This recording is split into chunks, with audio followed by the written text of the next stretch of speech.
In this video, I'll show you how you can charge your OnePlus Watch 4. Now, the OnePlus Watch 4 comes with a charging base that looks like this. So it basically has a Type-C port, and also it has some magnetic pins that you can simply attach it on the back of your watch.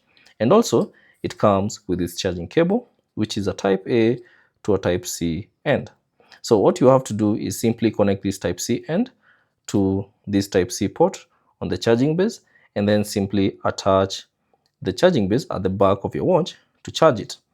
Now, I have a cable that is already connected to the power source, so I'll simply connect the Type-C end to the Type-C port on the charging base, like so.